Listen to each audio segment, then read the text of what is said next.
Ayan po yung kanyang tubo. Ayan po ay nakarekta po. Ayan po ay nakarekta po sa kanyang pantog. Ayan po para po kasi naiihi niya po yung tubig sa ulo niya. Bukod pa po itong NGT na daanan po ng gatas po niya at saka gamot. Tapos ngayon po, may tali na po yung buhay niya. Sana po yung baby po siya, sana kinuhanap po siya. Hindi ko po makakaya mawala po siya sa akin. Kasi po napamahal siya sa amin. Siya po ay may hydrocephalus po. Hindi po siya nakakakita, hindi rin po siya nakakapagsalita, tsaka hindi po siya nakakalakad. Meron po siyang epilepsy. Lagi ko po sinasabi sa Diyos, sana hindi na papukunin sa akin yung anak ko. Hindi ko po kaya mawala siya sa amin. Humihingi po ako ng tulong sa mga kababayan para po sa mga maintenance siya po mga gamot kasi hindi po talaga namin kaya. Magandang araw po mga kababayan. Narito tayo ngayon sa isang parte po dito sa Parañaque. Parañaque nga ano? Nakarating. Nandito po kami sa Parañaque. Meron po tayong i-visit dito. Alamin natin ang kanilang kalagayan. Pahawak nga Kuya Dick. Thank you po doon sa mga nagpapaalala palagi magsuot daw tayo ng mask. Yan po ay bilang protection protection natin, protection din ang pupuntahan po natin. Sa pagpunta namin, dito po kami dinala. Ayan, dito po. Pagkapasok namin, ito na po. Madilim to, madam. wala po to. Ayan, ganyan po talaga. Buti meron tayong ilaw. Tapos, ito. Dito daw po yung daan. Isa pong liit na hagdan. Paakyat po kung saan po sila naroroon. Yan. Tao po. Yan. Tayo po Pwede pong tumuloy. Ingat-ingat lang po. Ay, oo nga. Dito po pala sila nakatira. Ayan. Isa pong maliit na kwarto. Okay lang i-clip po. Mic po ito. Hello na, may bisita ka, Warle. Hello, baby. Siya po si Warle po. Papakilala muna ako ha. Sige po. Yan. Ako ay si Kuya Benji. Isa akong charity vlogger from Batangas City. Ang layunin ko di makatulong sa pamamagitan din naman ng mga kababayan natin kasi sila yung talaga nakakatulong. Opo. Ikaw ba'y sumasang-ayon na makuna na inyong kalagayan? Opo. Opo po, Kuya. Nasaan niya po ako? Ano pong pangalan ni ate? Rosalie Lozada po. Rosalie Lozada? Opo. Ilang taon na po si ate Rosalie? 45 po. 45? Kayo po ba may asawa? Meron po. Nasaan po si Kuya? Umalis po kasi siya po, naghanap po siya maekstrahan. Okay. Ilan po yung anak niyo? 3 po. Ito po yung Si bunso. Utoy. May isa pa po. Meron pa po nag-aaral po ng yung grade 1. Ilang taon na po yung pangalan 8 niyo? years old po. Ilan po? 8 po. 8. Opo. Siya pa lang po yung nag-aaral. Opo, siya pa lang po. Kumusta po yung pong kabuhayan niyo dito? Sa ngayon po, wala po. Bali napasok po ako sa kantin panggabi po. Parañaque nga ito, ano po? Opo, Parañaque po to sa Balon. Ito po yung kumuha po ng atensyon natin. Ito po si baby. Iangat ko lang po ito ha, para hindi po masyadong Bebe. Mga kababayan, ito po yung kumuha ng atensyon natin. Ano pong kalagayan niya? Ito po siya, ang sakit po niya ay may hydrocephalus po, saka epilepsy. Hindi po siya nakakakita. Tapos, wala? Opo, naapektuhan po kasi yung mata niya nung nung natagalan po yung operasyon po niya kasi 8 months na po siya naoperahan. Bali po ba ilang taon na? 7 years old po. Ano pong pangalan ni Utoy? Warle po. Siya po si Warle Shosham po. Warle? Opo. Hindi po siya nakakapagsalita, tapos hindi rin po siya nakakalakad. Lagi lang po siya nakahiga. Ate, ulitin ko uli ha. Anong kalagayan niya ulit? Siya po ay may hydrocephalus po. Hindi po siya nakakakita, hindi rin po siya nakakapagsalita, tsaka hindi po siya nakakalakad. Meron po siyang epilepsy. Ayun po yung inaatake po siya pag wala po siyang mga gamot na iniinom. Kasi po yung inatake po siya ng June 23, 2022, nawalan po siya ng hininga, nag-50-50 po siya. Kaya po natagalan po kami sa ospital. Kaya po, meron na pong talo yung buhay niya. Kung kakayanin niya po ng edad po ng 23 years old, yun po yung sabi ng doktor niya. Kaya lumalaban pa po siya hanggang ngayon. Yung pantaning na yon ay mangyayari lang kung Kakayanin niya pa po na umabot sa ganun po edad. meron po ba siyang maintenance? Meron po siyang maintenance na gamot. Sa ngayon po, wala na po kasi siyang iniinom, ilang araw na po. Yun po ay para po sa epilepsy po niya, para hindi po siya inaatake. Nahirap lang po kasi yung buhay namin, isang tuka po. Sa ngayon po kasi wala pong trabaho yung asawa ko. Ako lang po yung pumapasok po sa kantin, 300 po isang araw. Hinahati ko lang po yung sahod ko, yung 150 po sa gatas at saka diaper niya po. Yung 150 po para po sa pagkain namin, saka yung baon po sa anak ko araw-araw. Hindi po talaga po kakayanin yung pera po namin. Kaya po gumagawa po ng paraan po, humingi po ako ng tulong sa mga kababayan po para po sa mga maintenance po ng mga gamot. Kasi po ayaw ko po siya mawala. Kasi dati po, wala na po talaga siyang buhay. Buti po lumaban po siya. Kala po namin mamamatay na po siya eh. Kaya po, nagpapasalamat po ako kahit malayo po yung sa inyo, sa lugar niyo, nakapunta po kayo dito sa amin. Kaya marami pong salamat sa inyo. At pinagdasal din ko po sa Diyos na sana po makarating po kayo dito sa amin. Kaya maraming pong salamat sa inyo. Para po makita niyo po yung kalagayan ng anak ko. Kasi wala po talaga siyang mga gamot sa ngayon eh. Tsaka wala rin po kami malapitan. Kasi po, ang start pa po ng DSWD po ay March pa po. Every 3 months po kasi kami lumalapit sa DSWD. Sa ngayon po, wala pa po silang pondo. Kaya pa po kami makakalapit, mga March 30 pa po. Eh, kumusta po yung pagpapagamot niyo, Tay?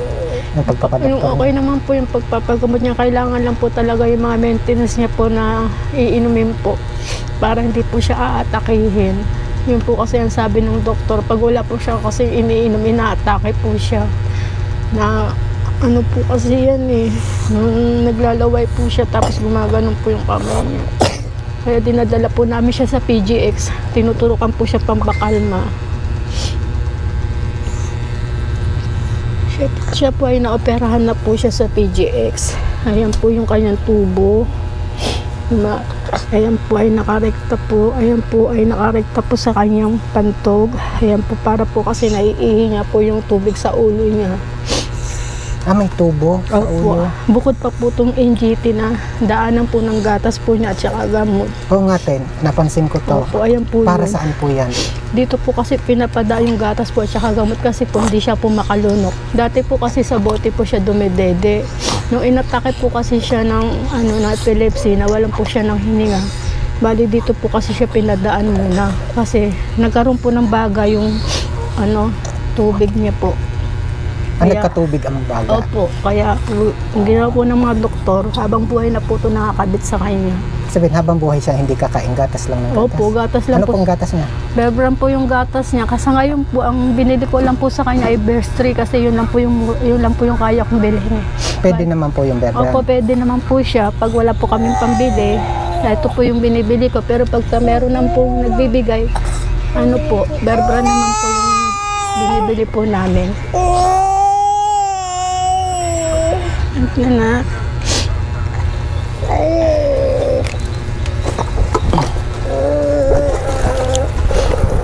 Ito lang po kasi mamaya po may pasok po ako 9 o'clock po hanggang 5 po ng madaling araw po.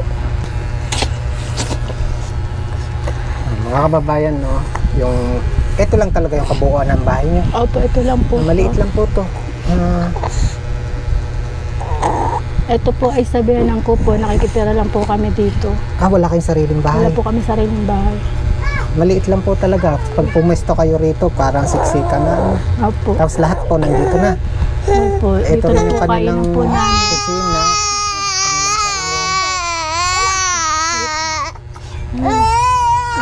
kasing nakakaroon. Yan lang po siya. Hindi na. Wait lang na. Wait lang. Okay.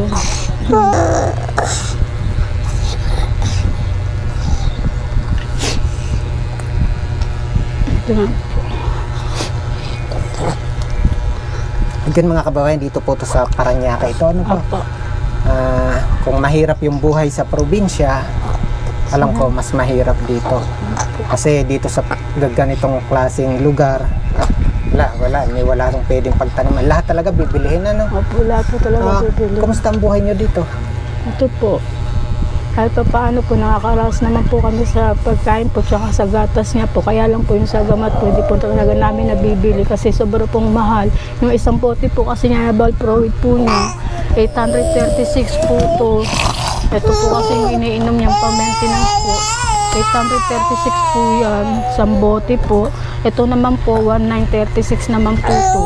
Ito po yung sa ulo niya po, ayan po siya. Gaano katagal siyang iinom? Matagal na po sinala po nung pagkaano. Hindi, di kong sabihin gaano katagal bago maubos. Ito po ay isang buwan lang po Isang to. buwan lang. Opo. Tapos ito po ay 5 days lang po to. Sa maintenance pa lang talaga. Opo. Kasi po sa isang buwan po to, 7,000 po. Bali ito po kasi mabilis po maubos kasi 5 days lang po to. Ito po matagal po to kasi isang buwan naman po to. Bali ito po kasi ano po to, 5.3 ml po to. Ayun po kasi sinulat ko na po parang hindi po ako mahirapan mali to. Bali ito po ay 1.8 ml naman po to. Kaya tapos ito naman po yung inaano ko po sa pagkain niya tsaka sa gatas po niya. Ano nga ang pangalan ni Otoy? Siya po ay si Warly Losada Shosim Warly. po. Opo. Kaya dun sa kalagayan ni Warly, dumating ba sa pagkakataong nagtanong ka sa Diyos bakit? Opo, nagtanong po ako sa kanya kung bakit binigay niya po sa akin pagsubok ng anak ko. Sana po yung baby po siya, sana kinuha na po siya. Kasi po, hindi ko po makakaya mawala po siya sa akin. Kasi po, napamahal siya sa amin. Kaya po, sana po nung baby pa po siya, kinuha na po siya sa akin eh. Tapos ngayon po, may tali na po yung buhay niya. Depende po kung malampasan niya po yung 22 years old po. Sa ngayon po nalampasan niya po kasi naka 7 years old na po siya. Napapasalamat din po ako sa Diyos kasi nalampasan niya ngayon po nabubuhay pa po siya. Kaya nga po nagsisimba po ako kasi lagi ko po sinasabi sa Diyos sana hindi niya papukunin sa akin yung anak ko. Hindi ko po kaya mawala siya sa amin.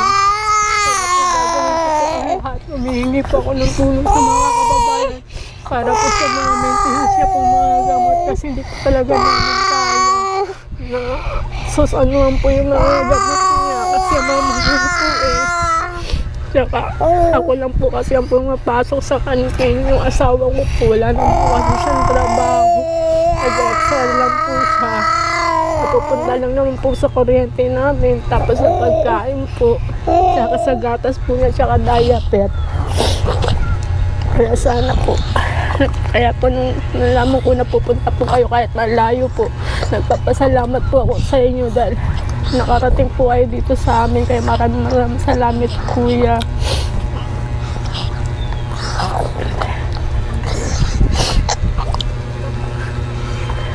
Kuya Dek.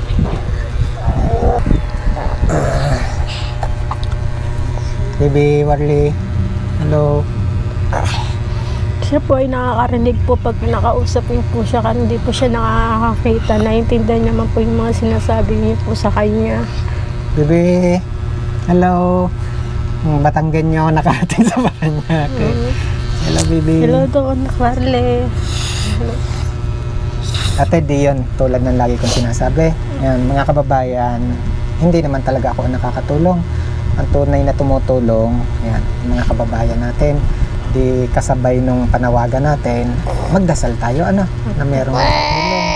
Yan, mga kababayan, siguro, yun, i-consider natin, kasi ate malayo kayo. So, i-consider ko po, ilalagay din po natin yung account kung saan po kayo pwedeng magpadala para po kay Baby Warly. Basta ang payo ko lang ate, ingat ano. Tapos again, dun pa rin naman sa mga nais padaanin yung tulong po natin kay Kuya Benji, isang maiksing message for baby Warly. Yun naman po kahit malayo. Yan, si Kuya Benji na may willing balik. Kung kinakailangan, babalik po tayo ng Parañaque. Ano po? Marami po salamat. At sabi nga, di ba? Nakangiti si baby. Opo, nakangiti po siya. Nakangiti si baby. Baby! Di ba ate? Ang dasal walang bayad. Pero may sukli. Opo, Diba? tama po yun. Alam mo ba na nagdarasal ka pa lang, dinidinig na ni God ang iyong panalangin. Yan. So again, yun po from from Batangas City, pinuntahan natin si baby para dalhin ate. Ito daw yung inyong para dun sa maintenance ni baby Warly. Bilang na tayo. Again mga kababayan, ito po yung inyong tulong. Ito po ate. Yan, tanggapin mo. Nakatawa siya. Again mga kababayan, maraming salamat po. 1, nakangiti si baby. 2, 3, 4, 5, 6,000 para kay baby Warly. Maraming salamat Kuya Benji. At malayo po talaga yung sa lugar niyo po ay napuntahan niyo po kami ng anak ko. Kaya nagpapasalamat po talaga ako sa inyo. At kay kay Ma'am Julieta Palmer po. Maraming pong salamat din sa inyo sa tulong po sa anak ko. Maraming pong salamat. Sana po ay makabalik pa po kayo dito sa amin. Para po kami ay sigurado makabalik. Oo nga po. Hindi na tayo alis. Again mga kababayan, maraming salamat po kay Ma'am Julieta Palmer for making this visit possible. Ano po? From Batangas City, nakarating po tayo dito sa Parañaque. Again, Ma'am Julieta Palmer, maraming salamat po sa inyo. Maraming pong salamat po sa inyo Kuya Benji. Sa mga po kasama niyo po, maraming pong salamat. Baby Warly, magpasalamat. Baby Warly, thank you ikaw. Salamat Tawan-tawa po. yan kanina. Meron na po siyang gamot. Tawa po siya. Naiintindihan niya po. Naiintindihan niya po. Mga kababayan, muli yun nakalungkot, sabi nga ni ate, hanggang ilang taon ang taning? 22 pa po yung time po hanggang namin. 22 years old. Opo. Yun yung taning sa kanya. Opo. Yung lifespan na ibinigay hanggang doon. Opo. Yun, medyo masakit pong marinig, pero alam ko yung 22 years old na yon na taning sa kanya, mangyayari lang kung masusuportahan sana kung patuloy na matutulungan dun po sa pagpapagamot ni baby Warly. Kasi bagamat nasabihan po silang ganun, hindi naman po ibig sabihin automatic na dadating siya dun sa ganung edad. Yun po'y provided, yun po'y mangyayari lang kung patuloy po natin silang matutulungan dun sa mga lalong-lalo na dun sa maintenance at iba pa pong pangangailangan mula po rito sa Parañaque. Ano po? Anong barangay nga po ito? 731 San Vicente Perez, Sabuan, Parañaque City po. Yun. Mula po rito sa Parañaque City. Yan. Nasa na yung ating mga kasama. Hello Kuya Dick. Nasa baba po sila. Hello po. Again mga kababayan, this time for baby Warly, para po masigit natin siya matulungan, please share this video po.